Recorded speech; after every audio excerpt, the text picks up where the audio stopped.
శ్రావణ మాసంలో రెండో శుక్రవారం రోజున మహిళలు వరలక్ష్మి వ్రతాన్ని ఆచరిస్తారు. ఈ వ్రతం చేయడం వల్ల లక్ష్మీదేవి కృపా కటాక్షాలు కలిగి సకల సుఖాలు కలుగుతాయి. పెళ్లైన స్త్రీలు సుదీర్ఘకాలం సుమంగళిగా ఉండేందుకు ఈ వ్రతాన్ని ఆచరిస్తారు. సామాన్యుల దగ్గర నుంచి సెలబ్రిటీల దగ్గర వరకు ఎవరి స్తోమతకు తగినట్లుగా వాళ్ళు ఈ వ్రతాన్ని చేసుకుంటారు. అమ్మవారిని చక్కగా అలంకరించుకుని పూజ నిర్వహించారు. ఆ ఫొటోస్ ని మనం ఈ వీడియోలో చూసేద్దాం. ఓం మహాలక్ష్మి, మహాలక్ష్మి.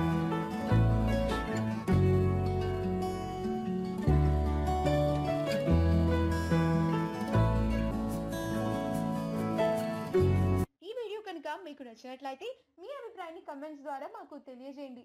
మా ఛానల్ ని సబ్స్క్రైబ్ చేయడం మర్చిపోకండి.